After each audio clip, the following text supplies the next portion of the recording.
Theater 5 presents Last Ride on the Merry-Go-Round.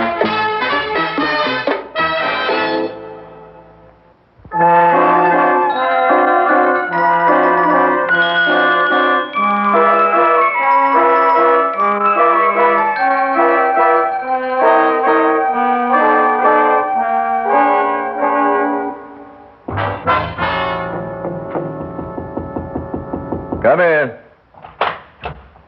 Oh, Miriam. Yes, you asked for my file on the Dugan claim, Mr. Williams. Good. Let me look at it. You are? I read your report. I authorized the emergency check, but Mrs. Dugan can't start receiving regular relief payments till you conclude your investigation. Oh, but I did.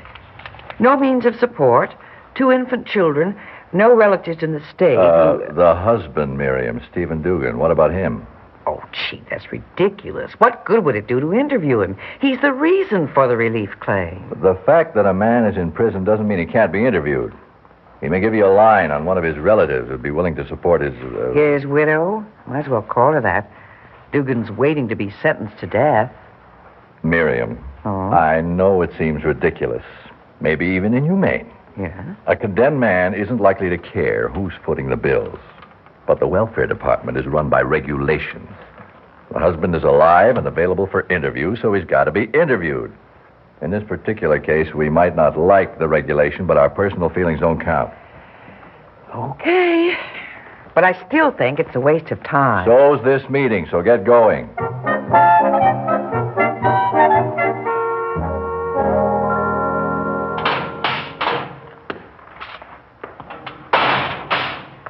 Mr. Dugan?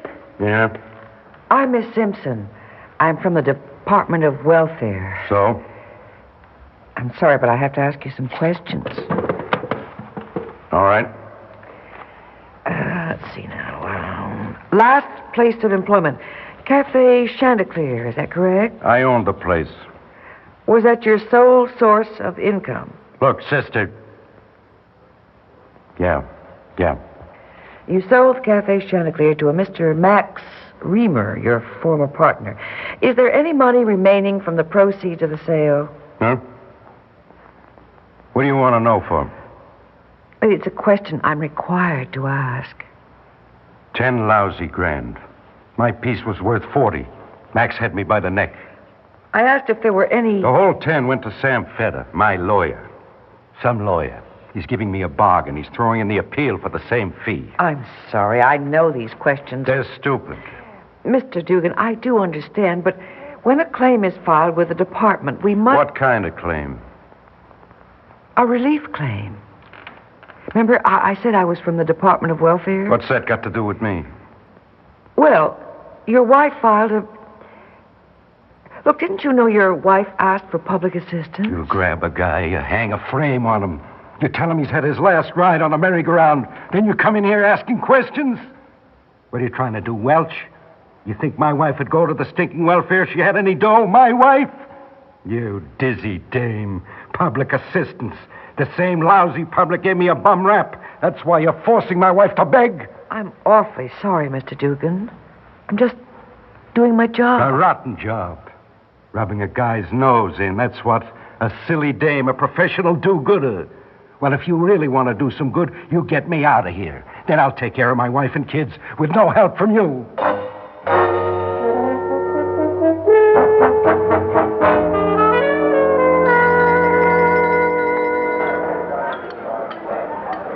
Fred, I want you to give me a completely truthful answer.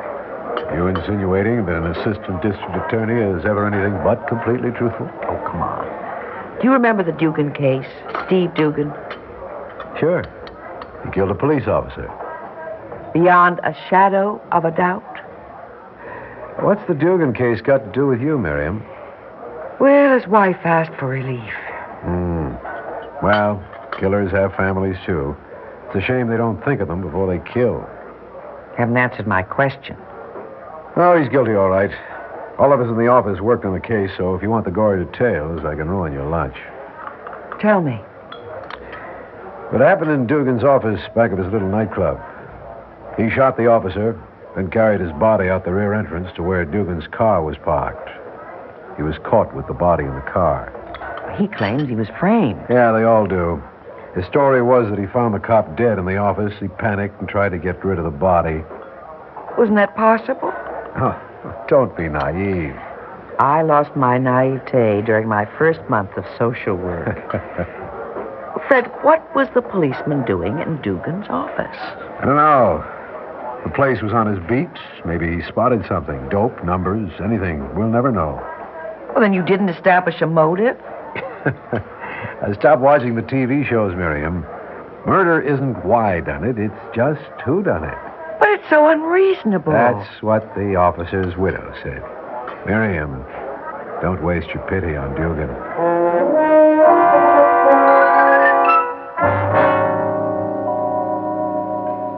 You're a nice young lady, Miss Simpson. I mean, nice like girls used to be nice when I was a young man. Well, thank you, Mr. Fetter, You but... care. You care about what happens to my client. Well, I just wouldn't want to see an innocent man, if he is innocent. All my clients are innocent. The first thing I advise, if you're guilty, we'll try to reduce the charge. Is Stephen Dugan innocent? Sure. He told me he was innocent. But do you want to know my personal deep-down opinion? Yes. I don't know. I honestly don't know.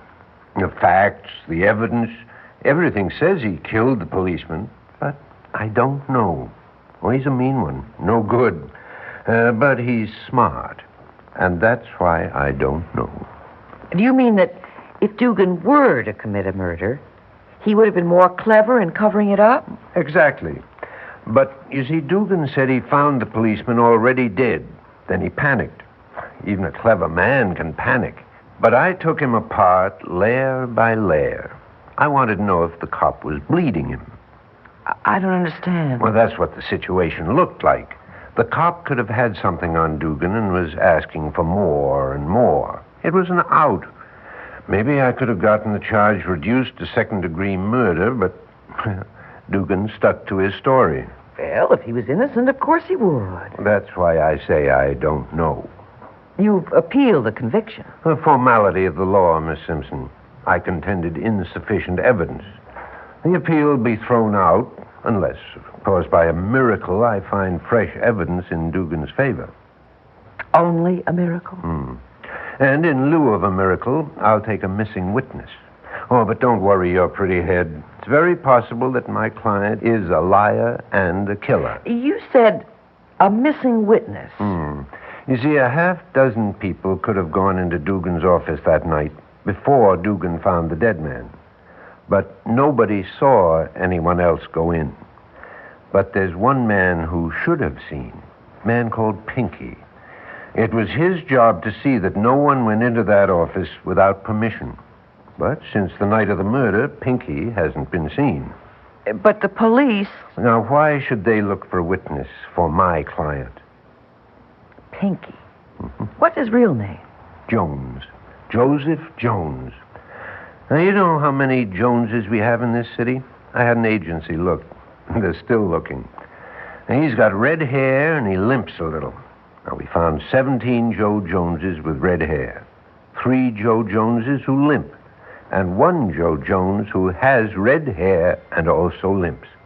But it wasn't our Pinky. Yes, but why should Pinky hide out? Surely he knew that if... Fear, Miss Simpson. If he saw the man who entered that office before Dugan, and that man saw him, then he's afraid for his own life.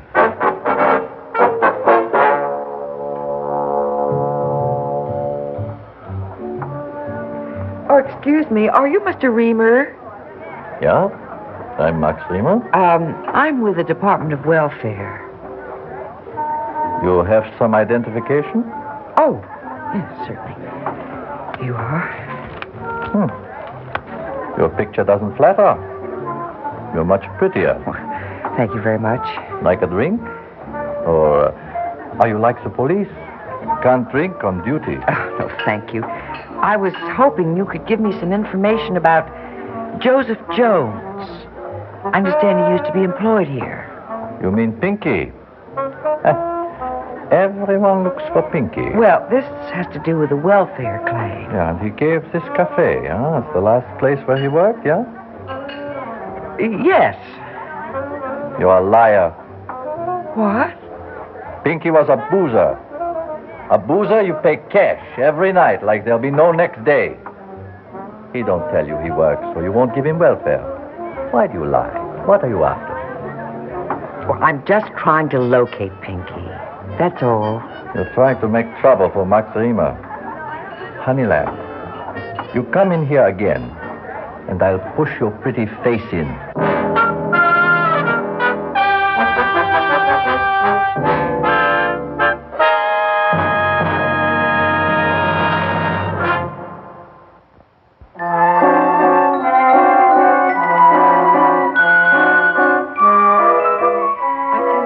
It was like staring into the eyes of death. If anyone killed that policeman, it was Max Riemer. Oh. I just know it. Yeah, sure. Come off it, Miriam. Riemer had a right to tell you off. What? Snooping around like that, asking questions in the name of the welfare department. You know that if he called up and complained, I'd have to fire you. You would have done the very same thing. I would not. Don't saddle me with feminine intuition. Look, Miriam, you interviewed Dugan and you got the anticipated 0. His wife will now collect relief checks until she goes to work or gets married again. So as of this moment, forget about Dugan. I am convinced that he is innocent. Then you're about the only one who is. Miriam, you're losing your perspective. It isn't your concern. If I could only find Pinky. You have no right to involve yourself or the department. You're a welfare caseworker, not a detective. Something Riemer said. He said, Pinky's a boozer. Paid him every night. So what? Well, if that's true, if Pinky was paid in cash, well, we have dozens of cases a year of welfare cheating. They hold down some insignificant job at night and... You think Pinky might be on the relief roll? Well, it's possible, and it wouldn't take long to find out. Maybe not, but if the guy's in hiding, he might be willing to forgo his relief checks. But if he were on the rolls at one time or another, it would be a starting point. Miriam. What? I won't give you permission to go through the department files to look for this guy. But, if you turn up something in the files while working on other cases... Oh, you're a dear. Go on. Get out of here with your feminine intuition. Miriam. Yes? Be careful.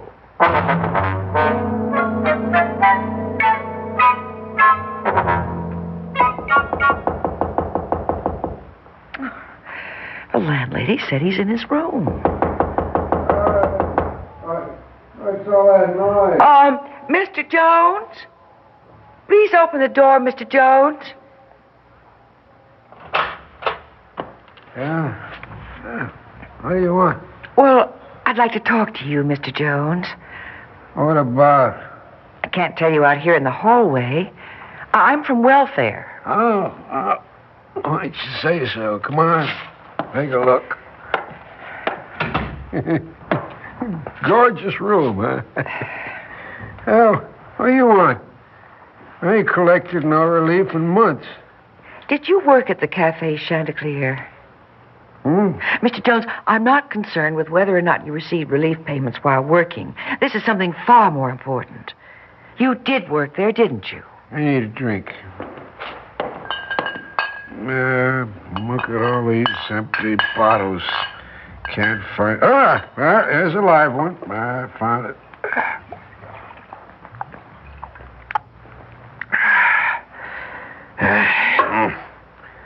Bit of the dog hair that bit me. All right. Who sent you? I'm here on behalf of Steve Dugan. Behalf of Steve.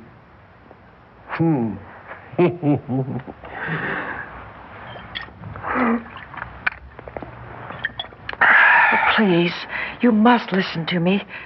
Unless you testify for Dugan... Excuse me, lady. I don't know what the devil you're talking about. Excuse me, you can't... Well, you can't deny that you were working at the Cafe Chanticleer on the night the officer was killed, and that you've been in hiding ever since. Says who? Deny anything I want to deny. Who are you, some college lawyer? I need a drink. Oh, you're afraid. You're afraid of Max Riemer, aren't you? Max? Max? Oh, please put down that bottle. Mr. Jones, the police will protect you. Oh, Max. Oh, Bismarck von Riemer. He's a killer, all right. He'll snap your neck as soon as look at you. Well, he can't harm you. Nothing can harm old Pinky except this stuff. Now, leave me alone. Oh, Mr. Jones, you're the only person who can help Dugan. Please. Help Dugan? You know what I'm going to do the day they pull the switch on Dugan? I'm going to go out and get drunk. Yes, sir. I'm going to get drunk.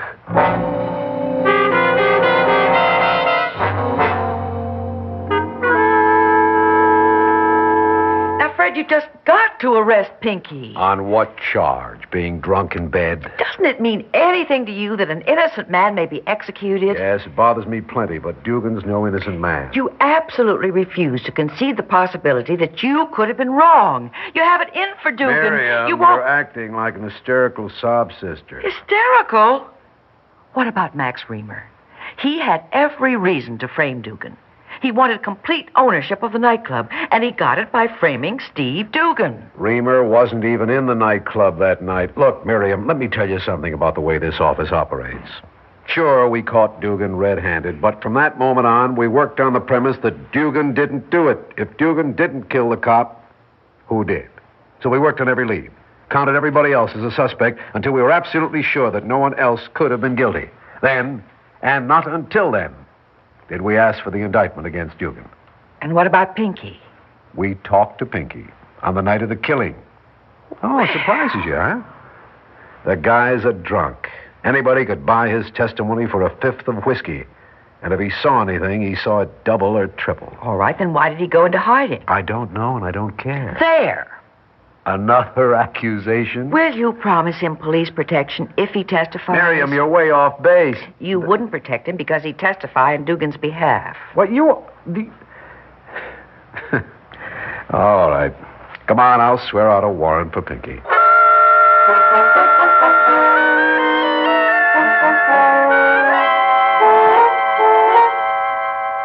Oh, the stench in this room. Oh, that's a little better. But it'll take a week of fresh air to get rid of that alcohol smell. Well, he couldn't have gone very far. You don't have to go far in this city to get lost. I'll have a couple of men try to find him again. Will they really look? At Miriam, they'll really look. But if they don't find him in time, Dugan will lose his appeal. More than likely. Oh, it was my fault. If I'd come to you first when I found out where he was hiding... Now, stop beating yourself, Miriam. Look, what if I did arrest Pinky? There was no guarantee he would have testified for Dugan. No, it's my fault. Forget it.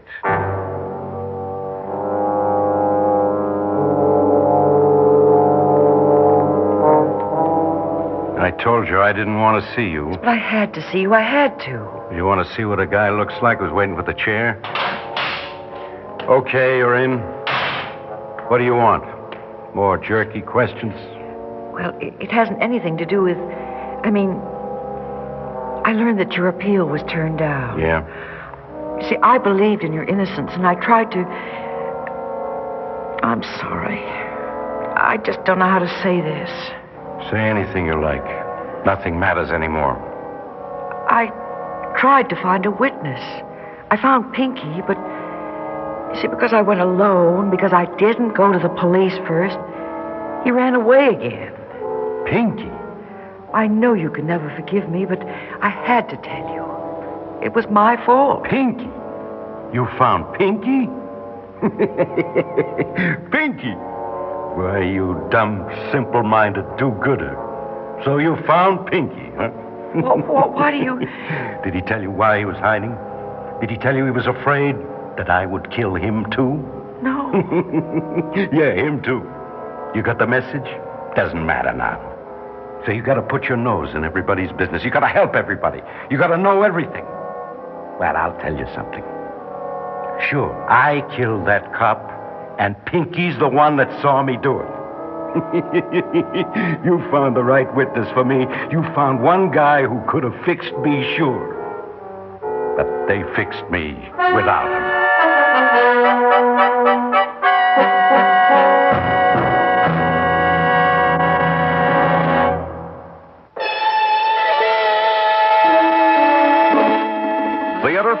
has presented Last Ride on the Merry-Go-Round, written by Leonard Stadd, produced and directed by Warren Somerville. In the cast, Gertrude Warner, Kenneth Harvey, Maurice Tarplin, John Seymour, and George Petrie. Audio engineers Neil Pultz and Marty Folia. Sound technician Ed Blaney. Script editor Jack C. Wilson. Original music by Alexander Vlastotsenko. Orchestra under the direction of Glenn Osser. Executive producer for Theater 5, Mr. Lee Bowman. We invite your comments. Write to Theater 5, New York 23, New York. This is Fred Foy speaking.